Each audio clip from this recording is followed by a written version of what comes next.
Welcome to Wake Up Rise. I'm Edward Collins, and today we're exploring what it really takes to build an unbreakable mindset for the challenges ahead. This conversation is about discipline, emotional control, and resilience in a world that demands more every year. I'm joined by Akira Yamazaki, a former MMA fighter and lifelong practitioner of martial philosophy who brings lessons from combat sports and samurai principles into life, business, and personal growth. Akira, thank you for being here.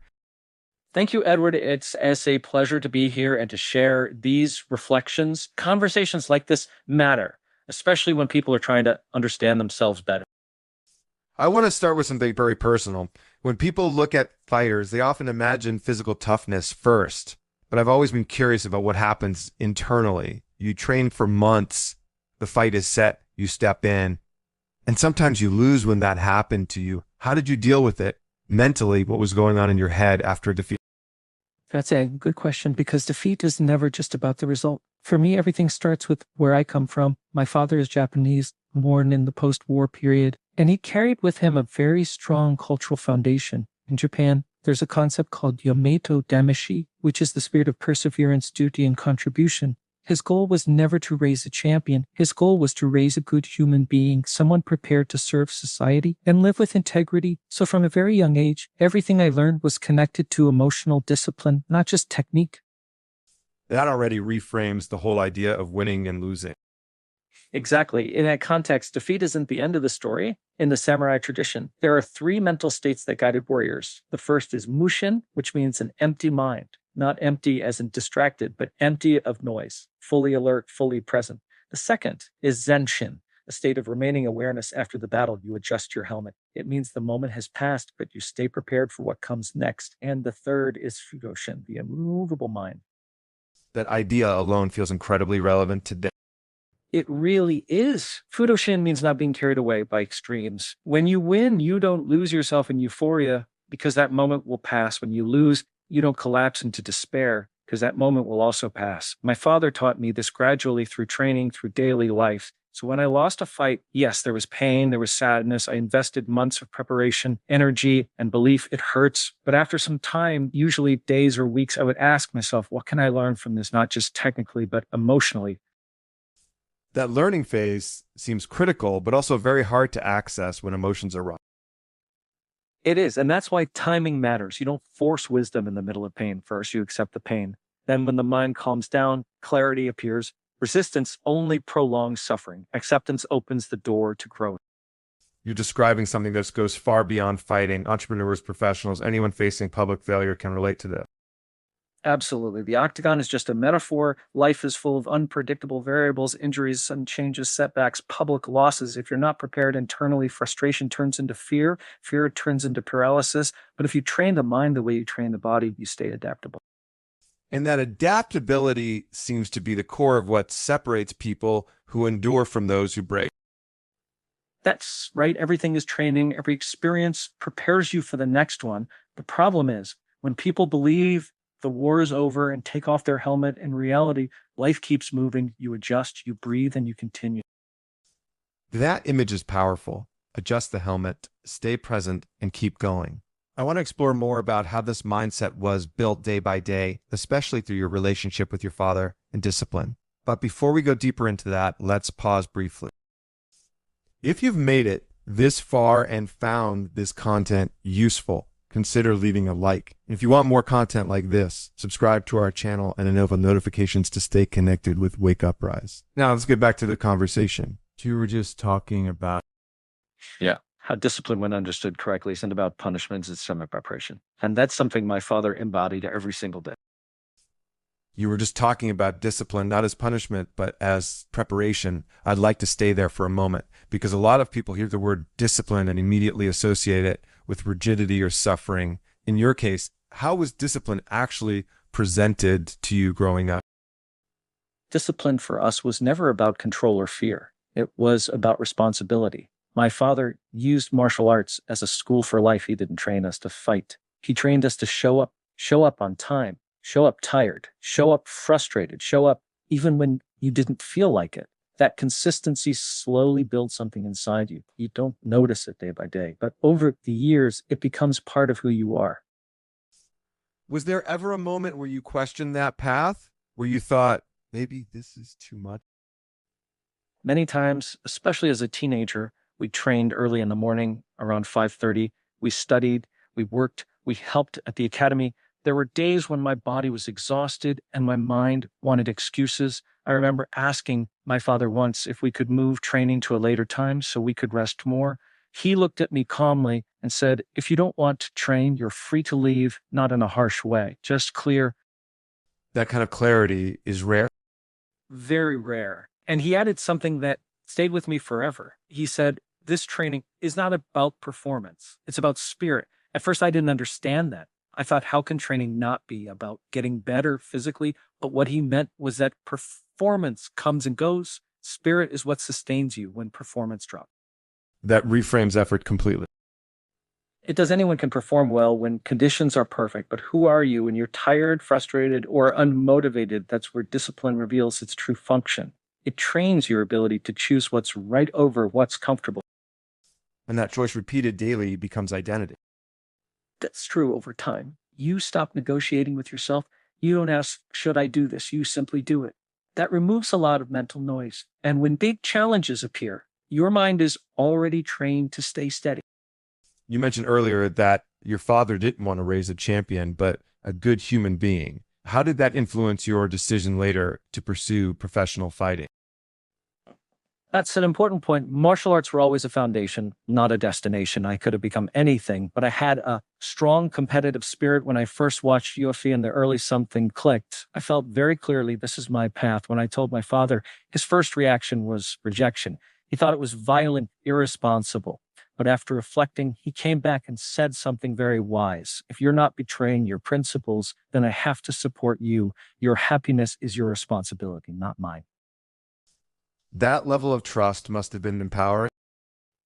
It was, and it came with responsibility. Support doesn't mean comfort, it means accountability. I had to train harder, study more, and remain grounded. That's where mentorship becomes essential. I want to explore that mentorship aspect. Not everyone has a father like yours do. You believe borrowing someone else's mindset early on is necessary to build an unbreakable one. In many ways, yes, in Japan, there's a teaching model called Shoot Harai. Shoot is obedience. You follow one teacher completely. You don't question, you absorb. Hai is exploration. You start learning from others, combining perspectives. Right is creation. You develop your own expression. Most people want to jump straight to red without mastering. Sure, that creates confusion. Because there's no foundation. That's right. You need structure before freedom, discipline before creativity. Once that base is strong, you're free to evolve, and the process never really ends. You return to Shusha again and again at higher level. That cyclical nature is fascinating. It removes the illusion of arrival. There's no final arrival, only refinement, and that understanding protects you from arrogance and despair at the same time. As you describe this, it feels deeply connected to emotional regulation, staying grounded whether you're praised or criticized.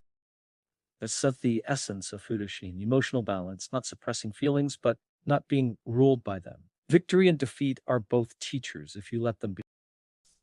I'd like to go deeper into defeat specifically, especially public defeat, when the world is watching. How do you prevent that moment from defining you? That's us where acceptance becomes non-negotiable. The moment you resist reality, you suffer twice, once from the event and again from your refusal to accept it. When you accept fully, you free energy to learn and move forward. That's when growth actually begins. And that lesson, I imagine, didn't come overnight. No, it came through pain, reflection, and time, and that's something we can explore next, because some of my greatest internal battles happened outside the cage, not inside it. You just said something that really stayed with me, that some of your greatest battles happened outside the cage, not inside it. I think that's where a lot of people listening will recognize themselves. Could you share one of those moments where the fight was entirely internal?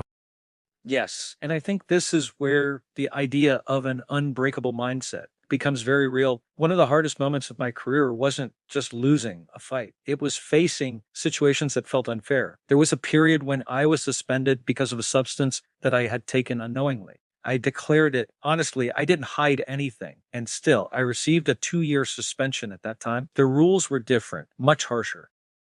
That must have felt like a deep injustice. It did in the beginning. I felt angry, betrayed. I thought I did the right thing, and I'm being punished for it for months. My mind was stuck there. I was resisting reality, fighting a battle that was already over. And while I was resisting, I wasn't growing, I wasn't moving forward. How did that shift? Because staying in that state can consume someone.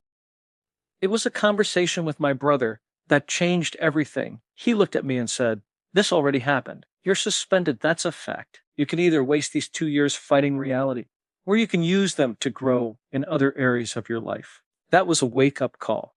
I realized I was choosing suffering by refusing to accept what was. Acceptance as an active choice, not resignation. Indeed, acceptance doesn't mean you agree with what happened. It means you stop bleeding over something you can't change. When I accepted it, my energy shifted. I focused on family, on studying, on developing myself beyond fighting. And when I came back, I was a different person internally. That idea of resisting versus accepting feels universal. People resist failed projects, broken relationships, missed opportunities. And resistance traps you in the past. There's a powerful story from Japanese history about a soldier named Hazaro Onotora after World War I ended. He stayed in the jungle for years because he believed the war was still going on. The world had moved on, but he hadn't. When I first heard that story, I realized how many of us are still fighting wars that already ended. That's a striking metaphor. How many people are stuck in old battles without realizing it? Exactly. A betrayal, a failure, a criticism from years ago, the event is over. But the mind keeps replaying it. The war only exists in the mind. And that's where suffering comes from. This connects strongly with presence, being where you are, not where you were. Presence is everything. That's why practices like breathing are so important. Breathing brings you back to. Now, when you're fully present, fear loses its grip. Fear lives in imagined futures and unresolved past. You mentioned earlier that many fighters fear not the physical pain, but the psychological consequences, public judgment, failure, rejection.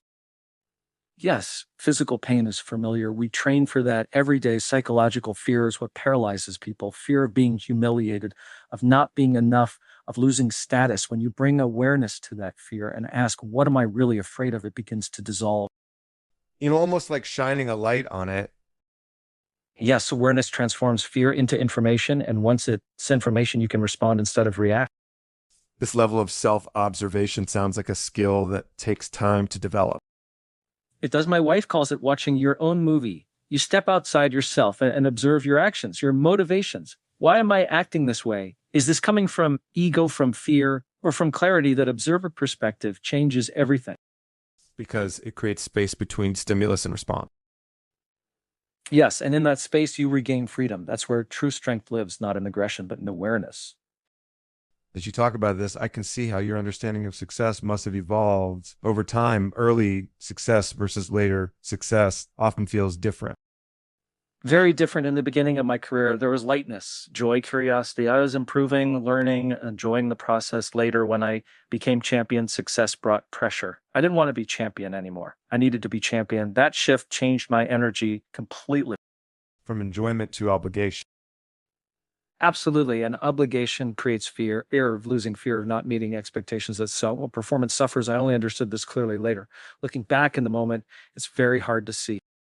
That hindsight clarity is something many people struggle to access while they're in the middle of their own story.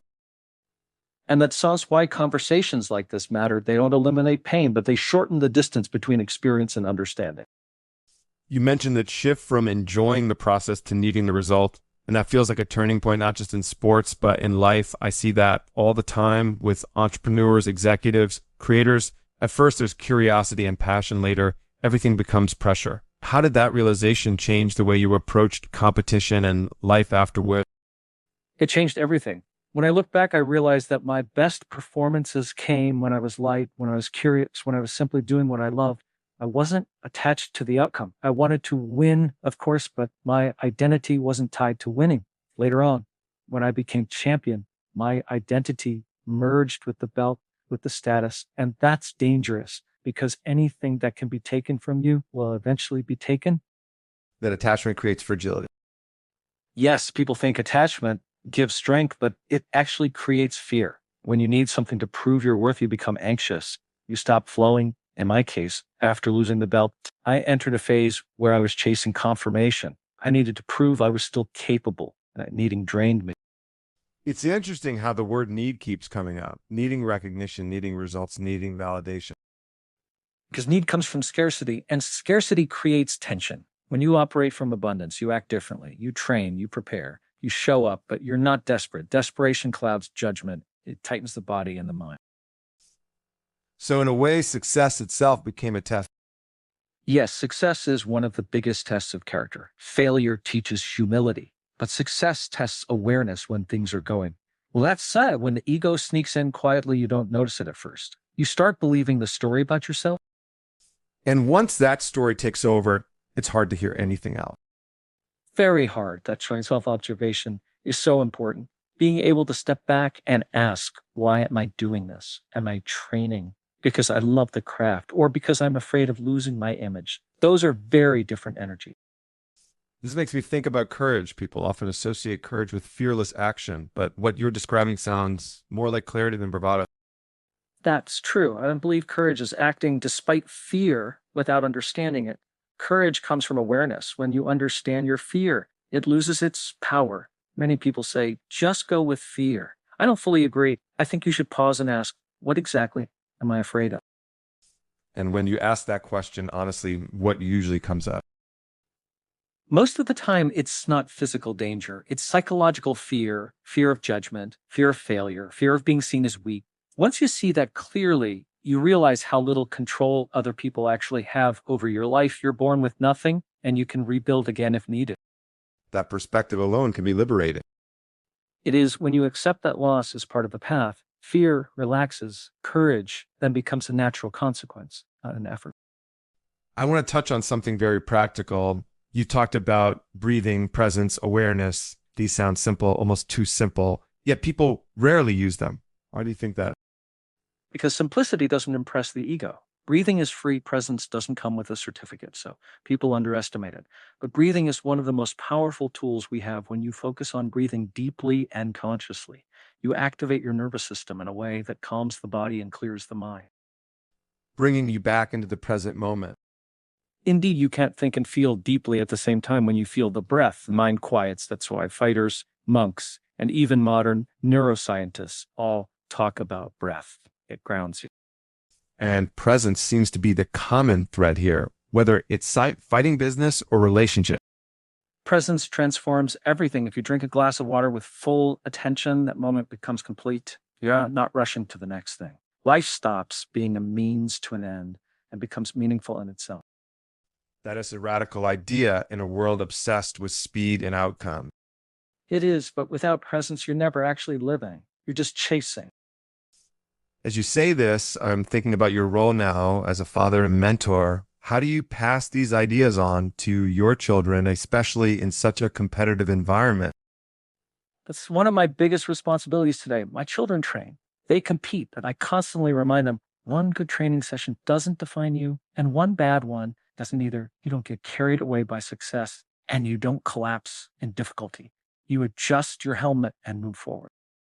That metaphor keeps coming back. Because it's not timeless. Life is a sequence of moments. Each one asks for presence, not attachment.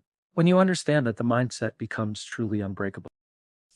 I feel like this naturally leads us into how people can apply these principles outside of sports, especially in careers and business. Because most people listening aren't stepping into an octagon, but they are stepping into pressure every day. And the principles are exactly the same. The arena changes, but the inner battle doesn't. That essay, powerful point. The arena changes, but the inner battle stays the same. Let's take this into the world of work, business, and everyday pressure. When you look at entrepreneurs, executives, people trying to build something in, what do you see as the biggest mental trap they fall in? The biggest trap is living in constant anticipation. People are always ahead of themselves. They're thinking about the next quarter, the next deal, the next recognition. And while planning is important, living mentally in the future creates anxiety. You stop being effective in the only place where actually happens, which is now.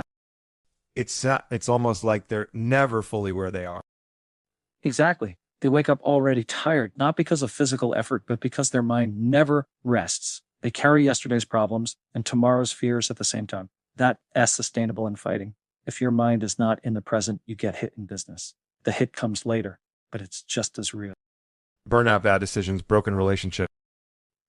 Yes, and people often think the solution is more information, another book, another course, another strategy. But most of the time, what's missing is not knowledge, it's that clarity. Clarity comes from slowing down and observing. Observing yourself, like you mentioned earlier, watching your own movie. That's right. When you look at yourself from the outside, you start to see patterns. You notice when you're acting from fear instead of purpose. You notice when your decisions are driven by ego instead of values. That awareness alone already changes behavior. Many people avoid that observation because they're afraid of what they might see. That's true. Self-observation requires honesty, and honesty can be uncomfortable, but avoiding it doesn't make the truth disappear. It just delays growth. In martial arts, if your stance is wrong, your teacher corrects you immediately. In life, we often go years without correction because we don't look closely enough.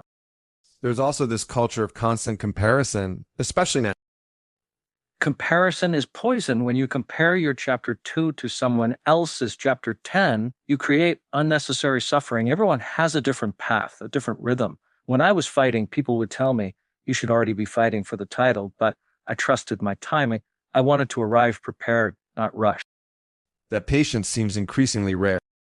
Because patience doesn't produce immediate applause, but patience builds depth, and depth is what sustains you when trends change and external validation disappears.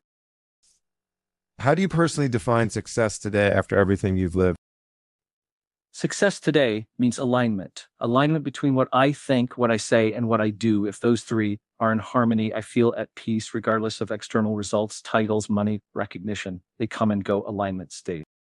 That's a very different definition from what most people are taught. It is, but it's also much more stable. When your success depends on things you can't control, you're always vulnerable. When it depends on how you live and act, it's yours. There's a strong ethical dimension in what you're saying, almost a moral discipline.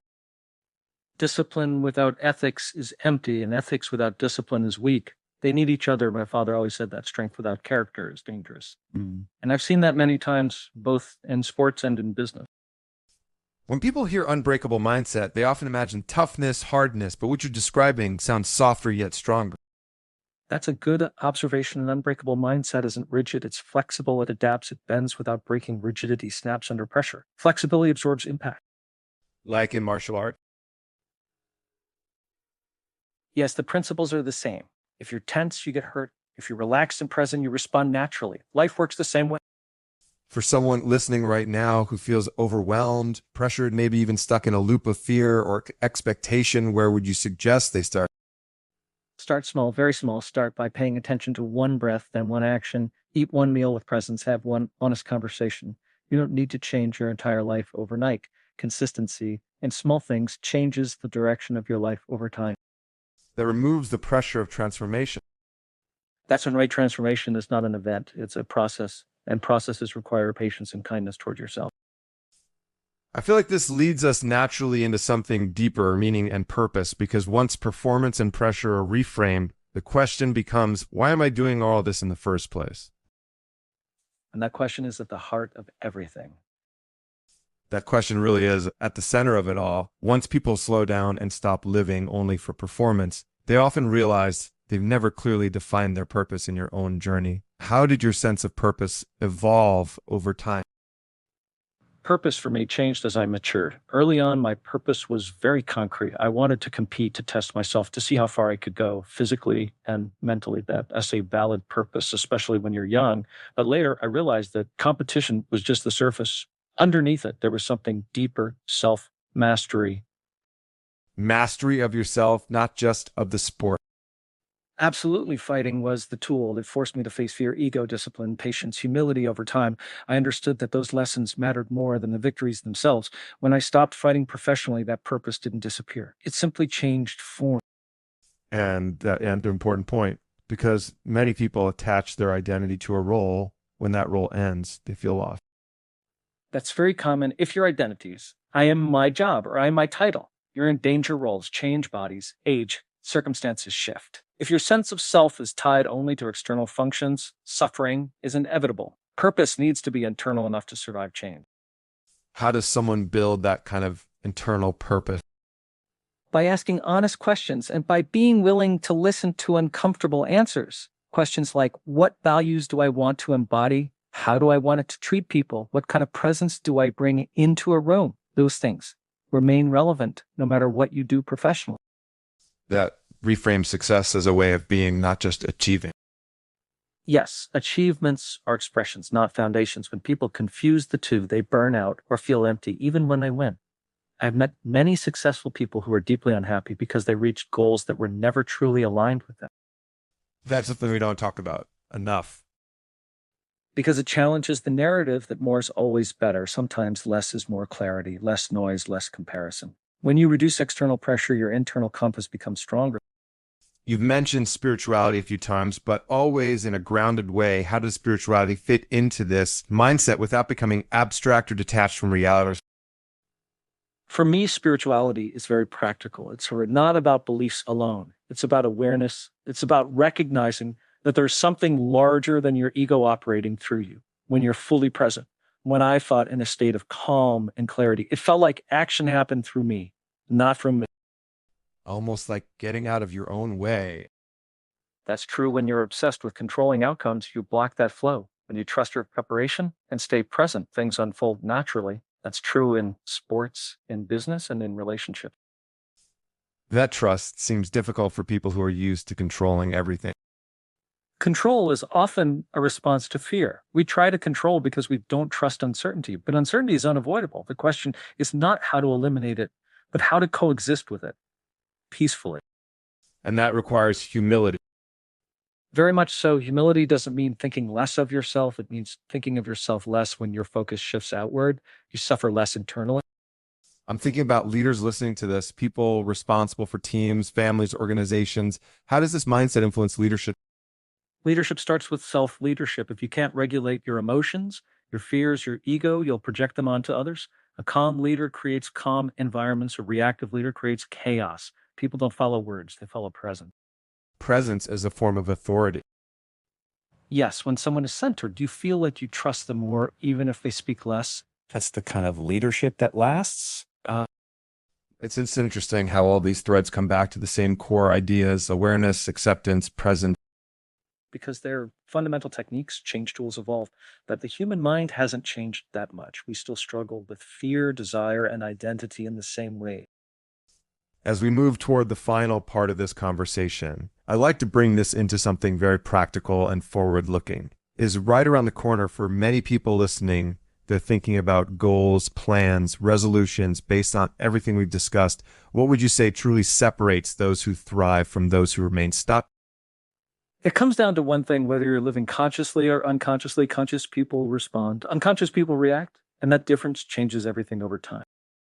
That distinction between responding and reacting feels like a line in the sand. As we get closer to wrapping this journey, I'd like to make it very concrete. When you look at people planning for setting goals, writing resolutions, what mistakes do you see repeating year after year?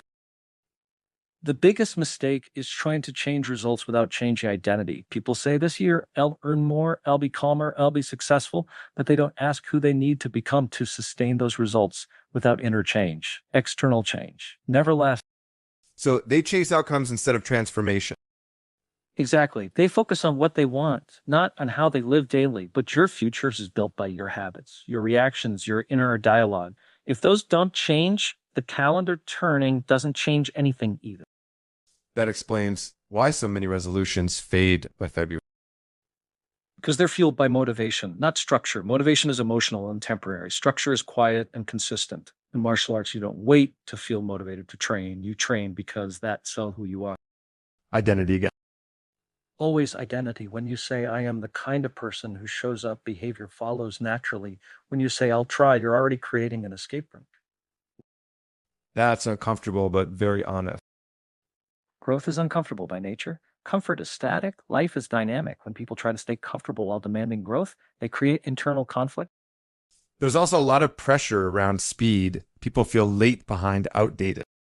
Speed without direction leads nowhere. Everyone is running, but few know where they're going. When you slow down enough to choose direction consciously, you actually move faster in the long run. That's counterintuitive in today's culture. True, but depth beats speed over time. Someone who moves slowly but consistently will surpass someone who sprints and collapses. I've seen that in fighting and in life. If someone listening feels they've wasted years or made wrong choices, what would you tell them? I tell them that awareness makes time irrelevant. The moment you see clearly, the past loses its power. There is no such thing as being late in life. There is only being unconscious or conscious. That removes a lot of shame. Shame is one of the biggest obstacles to change. People don't fail because they lack ability. They fail because they're trapped in self-judgment. Compassion towards yourself is not weakness, it's fuel. That's something high performers often struggle with. Because they confuse self-criticism with discipline. Discipline doesn't require cruelty. You can be firm and kind at the same time. If you had to summarize not in slogans but in lived advice, what daily practice would you recommend to cultivate this unbreakable mindset? I would say this. Every day, pause at least once and observe yourself. Observe your thoughts, your reactions, your intentions. Ask, is this coming from fear or clarity? That single question repeated daily changes a life. It's simple but not easy. That's sense, right? Simple doesn't mean shallow. Simple means essential. As we approach the final stretch of this conversation, I feel there's one last piece we haven't fully touched. Legacy, not in terms of fame, but in terms of impact. What remains after the fights, the titles, the career? What remains is how you made people feel, how you lived your values, and whether you helped others see themselves more clearly. Everything else fades. That feels like a perfect bridge into closing this conversation thoughtfully without rushing it. I agree. Some reflections deserve to land gently. You said something important just now, that what remains is how you made people feel and whether you helped them see themselves more clearly. When you look at your own journey today, beyond titles and fights, what do you hope people take from your story? I hope they understand that strength is not about domination or perfection. It's about sincerity with yourself, about facing your fears without running from them and without pretending they don't exist. If people see that it's possible to live with discipline and at the same time with humanity, then my journey has meaning. There's a lot of peace in the way you talk about this now. Because peace comes from acceptance. I don't need to prove anything anymore. I've made mistakes. I've had victories. I've had losses. All of that shaped me. When you stop fighting your own story, you finally rest. For someone listening who feels tired of fighting themselves, what would you say as a final encouragement? I would say be patient with yourself. Life is not asking you to be extraordinary every day. It's asking you to be present. If you show up honestly today, tomorrow takes care of itself. The unbreakable mindset is not about never falling, but about always returning to yourself. That's a powerful way to frame it. Akira, I want to thank you for your generosity, your clarity, and the depth you brought to this conversation. I know this will resonate with a lot of people who are searching for something more solid than motivation. Thank you, Edward. I truly appreciate the space you created here. Conversations like this help all of us reflect, including me. I'd be very happy to continue this dialogue again in the future. And to everyone who stayed with us until the end, thank you for your time and attention. It's been a privilege to share this moment with you. I hope you enjoyed today's episode and that this content makes a difference in your life. If you'd like to suggest other topics for the channel or share what you thought about this episode, feel free to leave a comment. Until next time.